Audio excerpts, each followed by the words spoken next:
to show you how to make this cheesy tuna zoodle casserole.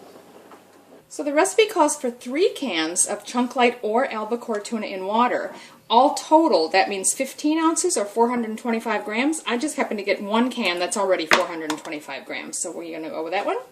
Then you need 2 medium-sized zucchini that's been spiraled or sliced into pasta shapes, 2 cups of broccoli florets, and 2 cups of cauliflower florets, which have been chopped small and microwaved or steamed for about 5 minutes. Now I'm just going to pause here because later in the original recipe you're meant to saute the zucchini noodles separately.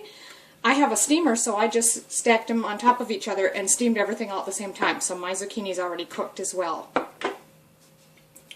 The next is 2 cups plus 1/4 cup shredded sharp cheddar cheese, 1/2 of a small onion finely chopped, 2/3 cup of heavy whipping cream, or pure cream it's called in Australia, 1 1/3 cups of almond milk unsweetened. Now the recipe also calls for 1 tablespoon of arrowroot powder. If you don't have that, you can use cornstarch or corn flour, or you can use regular flour. I know it's low carb recipes, but they all have about the same amount, roughly 6 to 7 grams of carbs in a tablespoon, and that small amount in the huge recipe is virtually nothing.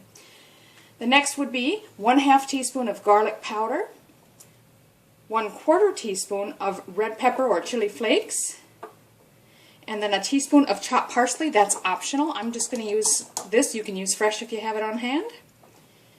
2 tablespoons of butter, 1/2 teaspoon of salt and 1/2 teaspoon of black pepper, and 1 tablespoon olive or coconut oil. So the first step is to preheat the oven to 350 Fahrenheit or 180 Celsius. So to start with, in a large saucepan over medium heat, we're just going to melt the butter.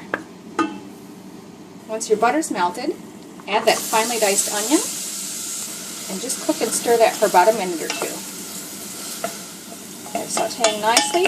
So at this stage, we're going to add your arrowroot powder or cornstarch or flour, whatever you're using, and stir that in, and it's going to thicken up and sort of make a roux. And just want to cook that for another minute or 2 to sort of get a little golden in color. Okay, so that's just been about a minute, minute and a half, and it's good and thick and bubbly, so I'm going to start adding. This is both the cream and the almond milk mixed together. I'm just going to add it in slowly, and then just go right back to stirring it right away.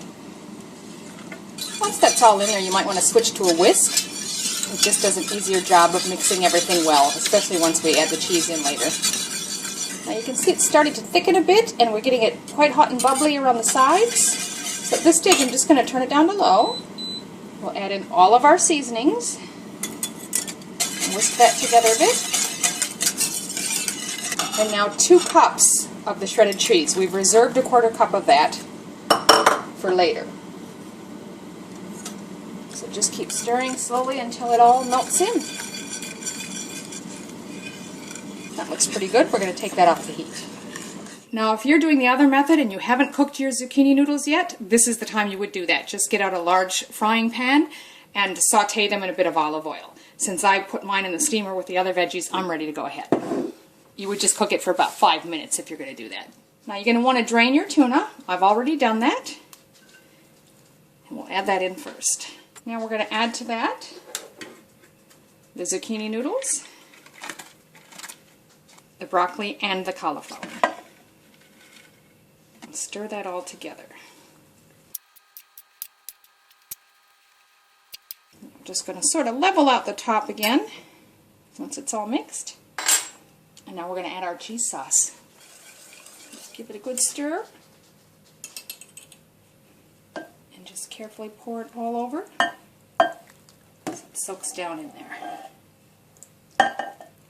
Now at this stage, just sort of gently stir it a bit. You don't have to stir it way down in there, but you just want to make sure that cheese sauce sort of gets down in there and all the little nooks and crannies. And finally, the last step is that reserved shredded cheese we have. We're just going to sprinkle that on the top. Pop that into our preheated oven for 20 to 25 minutes. That's been 25 minutes.